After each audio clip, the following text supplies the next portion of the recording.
دوستو منگولوں کو کون نہیں جانتا؟ شاید ہی آج کوئی ایسا انسان اس دنیا میں موجود ہوگا کہ جو ہسٹری میں انٹرسٹ رکھتا ہوگا لیکن منگولوں کے بارے میں نہیں جانتا ہوگا۔ منگول قوم وہ ظالم قوم تھی کہ جو 12ویں صدی کے آخر میں اپنے ایک سردار جس کا نام چنگیز خان تھا اس کی سپہ سالاری میں پوری دنیا جیتنے کے خواب لے کر نکلی تھی، اور شاید منگولوں کا یہ خواب پورا بھی ہوا۔ منگولوں نے 100 سال سے بھی کم وقت میں اس دور کی دنیا کی سب سے بڑی سلطنت قائم کر دی تھی۔ اتنا ہی نہیں، منگولوں کی وہ قائم کی ہوئی سلطنت اتنی بڑی تھی کہ آج تک اتنے سال گزرنے کے بعد بھی وہ منگول سلطنت دنیا کی دوسری سب سے بڑی سلطنت مانی جاتی ہے۔ دوستو آپ اسکرین پر موجود اس میپ کو دیکھیے، یہ منگول ایمپائر کا میپ ہے۔ اس میں ہم صاف طور پر یہ دیکھ سکتے ہیں کہ وہ چنگیز خان کہ جو شروع میں تو صرف اس چائنا کو ہی فتح کرنے کا خواب دیکھا کرتا تھا جو چائنا اس سے ہر چیز میں کئی گنا بڑا تھا، لیکن جب وہ اپنے سے کئی گنا بڑے اور طاقتور چائنا کو جیتنے میں کامیاب ہو گیا تو اس کے حوصلے اتنے زیادہ بلند ہو گئے کہ وہ چائنا سے سیدھا یورپ کی طرف نکل پڑا اور راستہ میں آنے والے ہر شہر کو فتح کرتا چلا گیا، ہر شہر میں تباہی مچاتا چلا گیا۔ اور پھر کچھ وقت کے بعد آخرکار وہ دن بھی آ گیا کہ جب چنگیز خان اور اس کی اولادوں کی محنت کی وجہ سے اس کی یہ سلطنت چائنا سے لے کر یورپ تک پھیل گئی، یعنی آسان لفظوں میں کہیں تو آدھی دنیا پر ان کا راج ہو گیا تھا، اور یہ سب کچھ ممکن ہو پایا تھا ان کی جنگلی اور ظالم قسم کی فوج کی وجہ سے۔ اس کی فوج اتنی ظالم تھی کہ وہ جس علاقے کو بھی جیت لیا کرتی تھی اس علاقے میں بھرپور تباہی مچا دیا کرتی تھی، شہر کو آگ لگا دی جاتی تھی، شہر میں رہنے والے کسی بھی انسان کو نہیں بخشا جاتا تھا، یہاں تک کہ بچے، بوڑھے، عورتوں پر بھی یہ لوگ رحم نہیں کیا کرتے تھے۔ بلکہ حیرانی کی بات تو یہ تھی کہ یہ جیتے گئے علاقے کے جانوروں تک کو نہیں بخشتے تھے اور اس علاقے کے سارے کھیتوں، ساری ہریالیوں میں آگ لگا دیا کرتے تھے۔ یعنی یہ لوگ کسی بھی شہر کو اس مقصد سے نہیں جیتا کرتے تھے کہ شہر کو جیتنے کے بعد وہ لوگ اس شہر میں ایک اچھی سلطنت قائم کریں گے، بلکہ ان کا مقصد صرف اور صرف ایک ہی ہوا کرتا تھا، اور وہ یہ تھا کہ اس شہر کے سارے مال کو لوٹ لینا اور اس شہر میں رہنے والے ہر انسان کو قتل کر دینا۔ دوستو صرف اتنا ہی نہیں، یہ لوگ جنگ جیتنے کے بعد صرف اپنے مزے یعنی منورنجن کے لیے مارے گئے لوگوں کی کھوپڑیوں کے مینار بنایا کرتے تھے۔ چائنا اور اس جیسی اس دور کی مضبوط ریاستوں کے ساتھ ساتھ اس دور کی سب سے ڈیولپ سٹی یعنی بغداد میں ان لوگوں نے ایسی تباہی مچائی تھی کہ جس تباہی کا اندازہ آج بھی آپ لوگ اس شہر میں جا کر لگا سکتے ہیں۔ ایک بار منگول جس بڑے شہر پر حملہ کر دیا کرتے تھے وہ ان کی تباہی کی وجہ سے 200-300 سال پیچھے چلا جایا کرتا تھا، یعنی ہم لوگ یہ کہہ سکتے ہیں کہ اس دور میں خوف اور ڈر کا دوسرا نام ہی منگول تھا۔ منگولوں کا نام سنتے ہی لوگ کانپنے لگتے تھے۔ لیکن دوستو اب سوال یہ ہے کہ آخر وہ منگول قوم کہ جس نے آدھی سے زیادہ دنیا کو جیتا اور آدھی سے زیادہ دنیا میں تباہی مچائی،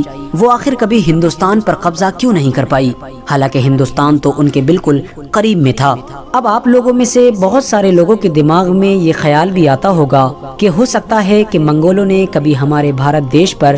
حملہ ہی نہ کیا ہو، ورنہ وہ منگول کہ جنہوں نے چین سے لے کر ایشیا تک کا پورا علاقہ فتح کر لیا تھا، ان کے لیے بھارت دیش کو جیتنا کیا مشکل ہو سکتا تھا۔ لیکن دوستو سچائی تو کچھ اور ہی ہے۔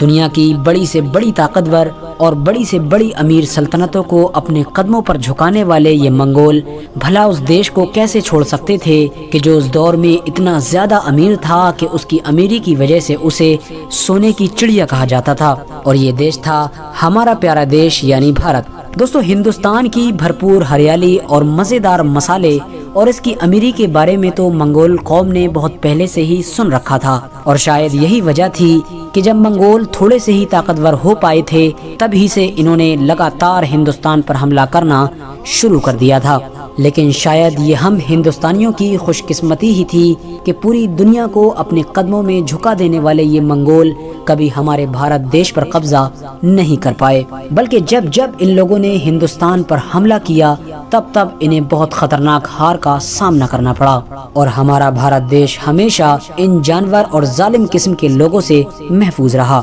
لیکن دوستو اب سوال یہ ہے کہ آخر منگول کبھی ہمارے بھارت دیش کو جیت کیوں نہیں پائے؟ آخر وہ کون انسان تھا کہ جو پوری دنیا میں تباہی مچانے والی منگول فوج اور ہمارے دیش بھارت کے بیچ میں ایک دیوار بن کر کھڑا ہو گیا تھا، اور منگول لاکھ کوششوں کے باوجود بھی کبھی اس انسان کو اپنے راستے سے نہیں ہٹا پائے تھے؟ تو دوستو میں بات کر رہا ہوں 1296 عیسوی میں دہلی سلطنت کے تخت پر بیٹھنے والے سلطان کی، جنہیں آج دنیا سلطان علاء الدین خلجی کے نام سے جانتی ہے۔ دوستو ویسے تو منگولوں نے علاء الدین خلجی کے دور سے پہلے ہی ہمارے ہندوستان پر حملے کرنا شروع کر دیے تھے، اور ان کے یہ حملے علاء الدین خلجی کے دور کے بعد بھی جاری رہے تھے، لیکن منگولوں کے ان سارے حملوں میں سے جو مین حملے تھے، یعنی خطرناک حملے کہ جن حملوں کو منگولوں نے پوری طاقت کے ساتھ اور بڑی فوج کے ساتھ کیا تھا، وہ صرف اور صرف علاء الدین خلجی کے دور میں ہی کیے گئے تھے۔ اور شاید یہی وجہ ہے کہ آج بھی پوری دنیا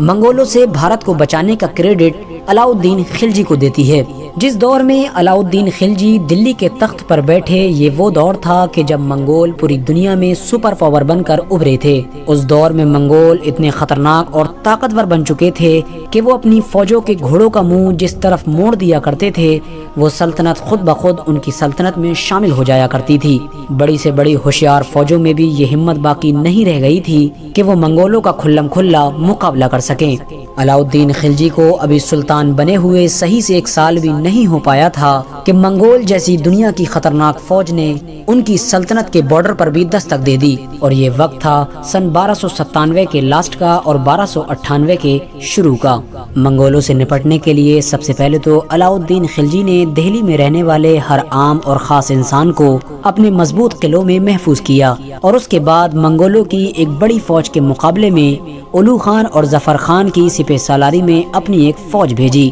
6 فروری 1298 یہ وہ دن تھا کہ جب منگول اور علاء الدین خلجی کی فوج میں بڑی زبردست جنگ ہوئی تھی، اور آخرکار اس جنگ میں خلجی فوج کو جیت نصیب ہوئی تھی، اور منگول جیسی طاقتور اور گھمنڈی فوج خلجیوں کے سامنے پیٹھ دکھا کر بھاگنے پر مجبور ہو گئی تھی۔ دوستو اس جنگ میں 20,000 سے زیادہ منگول فوجی مارے گئے تھے، اور ہزاروں کی تعداد میں ہی منگولوں کو قید کر کے دہلی لایا گیا تھا، اور منگولوں پر علاء الدین خلجی کی اس جیت کی وجہ سے ہندوستان کے لوگوں کا علاء الدین خلجی پر اور زیادہ بھروسہ بڑھ گیا تھا۔ دوستو اس جنگ کو ہسٹری میں بیٹل آف جلندر کے نام سے بھی جانا جاتا ہے، اور یہ ہسٹری میں منگولوں کا انڈیا پر سب سے بڑا اٹیک بھی مانا جاتا ہے، یعنی نہ تو اس سے پہلے کبھی منگولوں نے اتنا بڑا حملہ کیا تھا، اور نہ ہی کبھی بعد میں وہ اتنا بڑا حملہ کر سکے تھے۔ لیکن دوستو پوری دنیا جیتنے والی منگول فوج بھی آخر اپنی ہار کیسے برداشت کر سکتی تھی؟ اس نے جنگ ہارنے کے بعد فوراً دوبارہ تیاری شروع کر دی، اور 1 سال سے پہلے ہی یعنی کچھ مہینوں کے اندر ہی 1298 کے لاسٹ میں ہی وہ اپنی ایک بڑی فوج لے کر پھر سے خلجیوں پر اٹیک کرنے کے لیے ہندوستان دوڑے چلے آئے۔ اس بار بھی علاء الدین خلجی نے اپنے سب سے ہوشیار اور پسندیدہ سپہ سالار یعنی ظفر خان کو ایک فوج لے کر منگولوں کے مقابلے کے لیے بھیجا، اور ظفر خان نے اس بار بھی علاء الدین خلجی کے بھروسے کو قائم رکھا۔ ظفر خان نے اس جنگ میں نہ صرف منگولوں کو بھاگنے پر مجبور کیا، بلکہ منگول فوج کے ہزاروں فوجی مارے گئے، اور ہزاروں پچھلی بار کی طرح ہی قید بھی کیے گئے۔ لیکن شاید گھمنڈی اور طاقتور منگول فوج نے بھی یہ سوچ رکھا تھا کہ وہ ہندوستان کو جیتے بغیر چین سے نہیں بیٹھے گی، اور شاید یہی وجہ تھی کہ وہ دوسری جنگ ہارنے کے بعد بھی صرف کچھ ہی مہینے کے اندر یعنی 1 سال سے بھی پہلے تیسرا اٹیک کرنے کے لیے ہندوستان میں گھستے چلے آئے۔ لیکن اس بار علاء الدین خلجی کے لیے حالات شاید اتنے اچھے نہیں تھے، کیونکہ علاء الدین خلجی کی فوج اس کی سلطنت میں الگ الگ حصوں میں بٹی ہوئی تھی،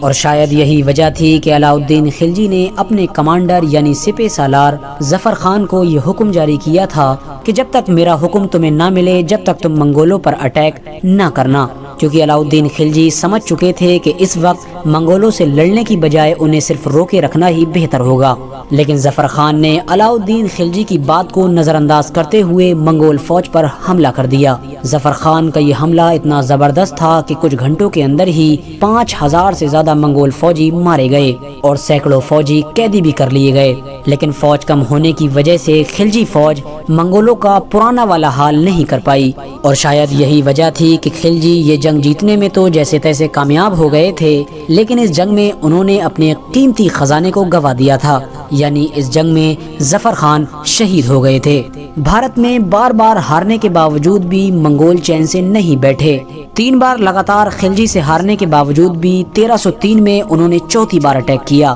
اور کہا جاتا ہے کہ اس بار تو منگول فوج نے بڑی چالاکی سے کام لیا اور بھارت کے اندرونی راستوں سے ہوتے ہوئے دہلی تک جا پہنچے، لیکن دہلی تک پہنچ جانے کے باوجود بھی منگول کامیاب نہ ہو سکے۔ اور آخرکار منگولوں کو ایک بار پھر علاؤالدین خلجی کے سامنے گھٹنے ٹیکنے پر مجبور ہونا پڑا تھا۔ اس کے بعد 1305 میں خلجی سلطنت پر منگولوں کی طرف سے 5واں اٹیک کیا گیا۔ خلجی نے اس بار بھی بڑی زبردست تیاری کر رکھی تھی۔ ایک بار پھر خلجی اور منگولوں کے بیچ امروہہ میں ایک بڑی زبردست جنگ لڑی گئی، اور اس جنگ میں بھی ہمیشہ کی طرح منگولوں کو ہار کا سامنا ہی کرنا پڑا۔ یعنی کل ملا کر ہم یہ کہہ سکتے ہیں کہ علاؤالدین خلجی کے دور میں منگولوں نے ہندوستان پر قبضہ کرنے کی بھرپور کوشش کی تھی، لیکن وہ ہر بار ہی ناکام ہوئے تھے۔ یعنی ہمارے بھارت دیش کو منگولوں سے ہمیشہ محفوظ رکھنے کا کریڈٹ صرف اور صرف سلطان علاؤالدین خلجی کو ہی جاتا ہے۔ مگر افسوس آج کے دور میں کچھ فرضی کہانی اور موویز کے ذریعے سے اس بہادر اور ہوشیار اور عظیم الشان سلطان کو ایک عیاش اور قاتل بادشاہ کے طور پر دکھانے کی کوشش کی جاتی ہے، اور بدقسمتی سے کچھ لوگ ان لوگوں کے بہکاوے میں بھی آ جاتے ہیں۔ ایسے لوگوں سے میری ریکویسٹ ہے کہ وہ لوگ موویز کی بجائے ہسٹری کی پرانی سے پرانی بکس پڑھنے کی کوشش کریں۔ فی الحال دوستو آج کی اپنی ویڈیو کو ہم یہیں پر ختم کرتے ہیں۔ ویڈیو پسند آنے پر نہ صرف ویڈیو کو لائک کریں بلکہ اپنے فرینڈز کے ساتھ بھی ضرور شیئر کریں، اور اسی طرح کی ویڈیو ہمیشہ دیکھنے کے لیے ہمارے چینل کو سبسکرائب کر کے ساتھ ہی میں بیل آئیکن کو بھی پریس کر دیں۔